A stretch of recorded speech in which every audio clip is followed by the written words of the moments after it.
त्रयोदशी तिथि में सायंकाल को प्रदोष काल कहा जाता है। प्रदोष व्रत को मंगलकारी एवं शिव की कृपा दिलाने वाला माना गया है।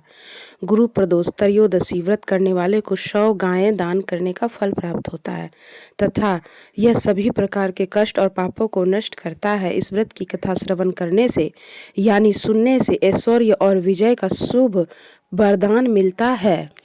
तो आप लोगों का स्वागत है मेरे YouTube चैनल पर। आप लोगों को आज मैं गुरुवार प्रदोष व्रत कथा सुनाऊंगी।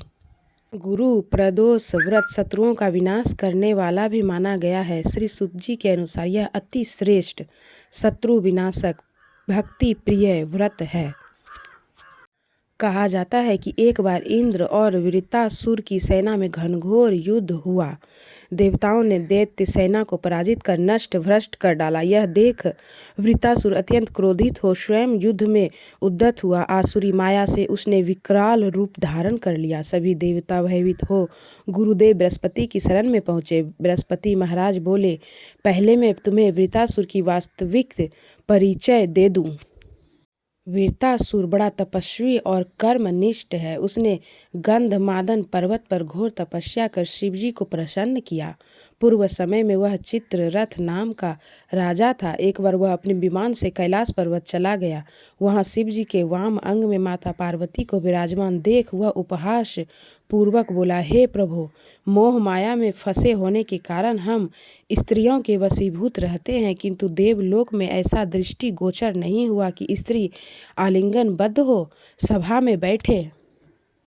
चित्ररथ के यह वचन सुन सर्वव्यापी शिवशंकर हंसकर बोले, हे राजन, मेरा व्यवहारिक दृष्टिकोण पृथक है। मैंने मृत्यु दाता काल कूट महाविष का पान किया है, फिर भी तुम साधारण जन की भांति मेरा उपहास उड़ाते हो। माता पार्वती क्रोधित हो चित्ररथ से संबोधित हुई, अरे दुष्ट, तूने सर्वव्यापी महेश्वर के साथ ही मेरा भी उपहास उड़ाया है।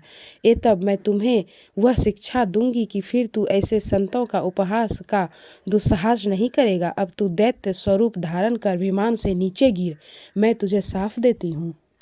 जगदम्बा भवानी के अभिशाप से चित्ररथ राक्षस योनि को प्राप्त हुआ और त्वष्टा नामक ऋषि के श्रेष्ठ तप से उत्पन्न हो वृत्तासुर बना।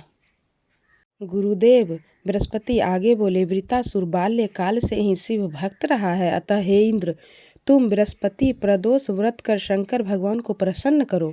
देवराज ने गुरुदेव की आज्ञा का पालन कर बृहस्पति प्रदोष व्रत किया। गुरु प्रदोष व्रत के प्रताप से इंद्र ने शीघ्र ही वृत्तासुर पर विजय प्राप्त कर ली और देवलोक में शांति छा गई। इसलिए प्रदोष व्रत हर शिव भक्त को अवश्य करना चाहिए।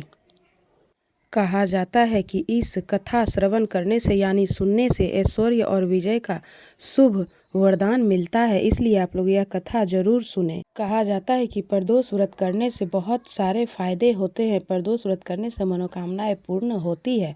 प्रदोष व्रत करने से शिव का आशीर्वाद मिलता है। प्रदोष व्रत करने से पाप धुल जाते हैं और शिव धाम की प्राप्ति होती है।